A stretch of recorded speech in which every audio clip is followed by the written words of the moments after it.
We cannot allow these public figures to be our Christ.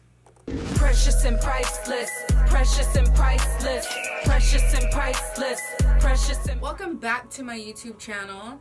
I'm Relentless Society. Thank you so much for being here. I'm gonna get right on into it. I have been a member for probably since about 2010.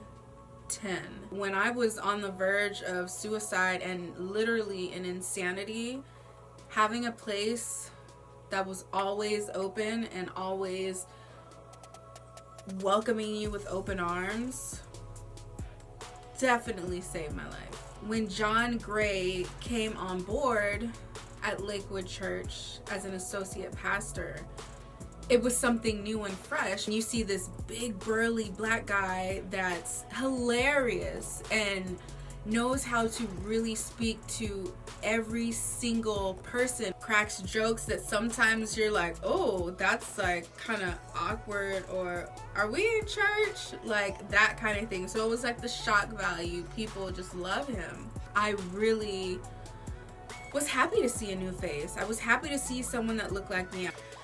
So when this whole alleged cheating scandal happened, they went on The Real back in 2019 to discuss the first alleged mistress. Aventer Gray basically said there was never anything physical, where Aventer Gray is like doing his thumbs like this and he just seems really nervous. Just to think about the shame and embarrassment that Aventer probably felt, and how as a Christian woman of a pastor, of someone that's leading the church, how your world must come crashing down. I guess what people would kind of call an emotional affair with another woman. To you, because as a woman, I know it doesn't matter if it's emotional, if it's physical, or what it is. Hurts. It is hurtful, because a lot of times we feel like we're not enough. But it also... I will say, from my perspective, Aventer Gray has never been the kind of pastor to say that he's perfect. He's never been the kind of pastor to give this vision of perfection, and I think that's the thing that made him stand out the most, is that he wasn't ever the type to be pointing fingers and blaming, because he's imperfect. I really want to speak to the fact that we're all human. And this is not to give him a pass, because I'm not one that can give a pass. That's not my life. That's not my marriage. That's not my husband. It's none of our business per se. But when you're leading a church, when people are looking up to you, when people are going to you for guidance, that's when things get a little tricky. When this happened in 2019 and then it happens again in 2020, because now he's facing more alleged allegations that actually has visual receipts.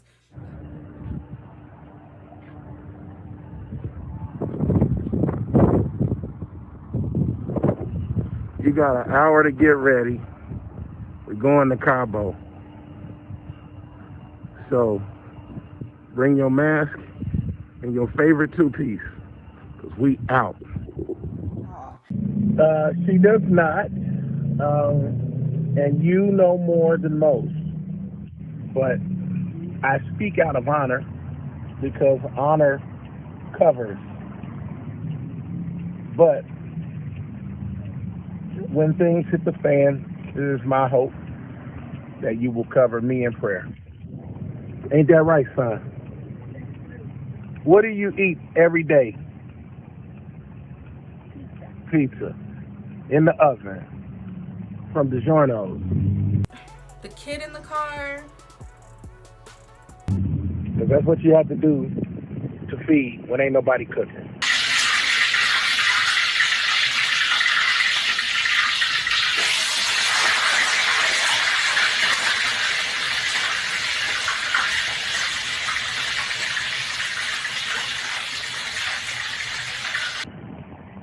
And that's the truth, Ruth. But I saw what you did there, Mary. I saw what you did. You know what you could do? You could send the Cancun pic, or pics from Cancun. That would serve to satisfy the fake bet, which you've already been compensated for. What's that? And brisket. Be quiet! That's what is wrong with you. But you're not. Stop it! For someone that's bringing so many people closer to God, for them to show their humanity, for them to show that they are imperfect, for them to show that they have things that they're working on. We cannot allow these public figures to be our Christ. We cannot think in our minds that these people should be followed without the shadow of a doubt, and what they say is religion, and what they say is the thing to follow. No. More than ever right now in this pandemic, now is the time for you to get your own book, your own living word. Open it up and read it for yourself. We live in a society where we want everything done for us. We want someone to give us all the answers. But do you realize that you have Google? There's really no reason to be heartbroken or to be like, oh, well, God doesn't exist, and all these different things that I've heard because of this John Gray situation. This whole situation, I think of just bashing and just, it's so unnecessary. It's all a distraction, and I refuse to allow the enemy to cloud my mind from Jesus, to cloud my mind from my salvation, my family's salvation, because when I die, I'm gonna have to answer for me. I'm not gonna have to answer for John Gray and his wife and the alleged mistresses. Should he still be leading a church? Should people still be following a man that allegedly cheated in 2019, came out and said it wasn't physical, but then again, you have another situation a year later? Like, this is a powerful moment for people to gain faith in God and not people. We all need to pray for everyone, really, because we're all facing a battle, each and every one of us. The enemy does not want to see us happy. The enemy wants us to be disheartened and to give up and to feel like, you know, well, if that person is messing up, well, is there even hope for me? We have to talk forgiveness, but that's not our thing to forgive. But if I'm gonna go to you, like, who can go to John Gray? Like, let's say that there's a gentleman that is wanting to cheat on his wife or has cheated on his wife. What is he gonna go to John Gray and say? Like, but you're still not in a place that's far enough removed to give the advice that someone may need. Why did I just do my hair like that? Oh, this hair is cute. This is so random. See, this is why I don't like this viewfinder, because I be trying to look at it. Dang, you talking about fearfully and wonderfully made, girl. Don't you ever doubt yourself. Don't you ever doubt yourself. Don't let society tell you how you... Oh, this makeup. Hold on.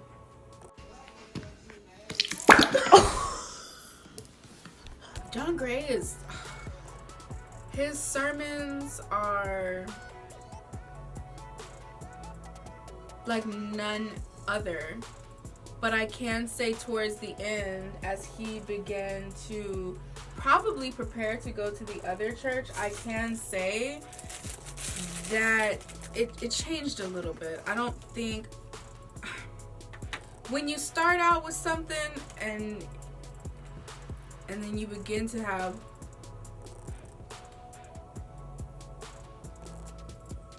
all this money, all these book deals, now you got a show on the Oprah network, being an associate pastor of a mega church, having enough money to buy your wife a Lamborghini, a $200,000 Lamborghini that takes a year to make. And if you have millions in the bank, like, to me, a $200,000 Lamborghini is like, girl, if you don't buy a house with that money, why would you? Like, I can't afford it. I'm not balling like that. That's completely out of reach. There's just this ideology that Christians have to be this certain way. And I'm going to tell you right now, I'm imperfect. I may mess up. I may say a curse word. I may do a lot of things that I shouldn't do. But every day I'm striving. And as a Christian woman, I know that I need Jesus. Being Christian doesn't mean that you don't need God and you're just like perfect and there's nothing left. There's no more work to do. That's not the case. And I don't think a lot of people know that. It's just very unfortunate. I think he needs to step back and really work on himself. Don't ever put your faith in humans like that, to that point where you jeopardize yourself. Talk to God, pray to God, find your salvation. It's not always in the church. You have church at home. If you have your Bible, you have what you need. I'm Rich Love Society. Make sure that you hit the notifications bell, subscribe, like this video if you want to see more videos. You may not always like what you hear, but you will always leave with a blessing. Peace.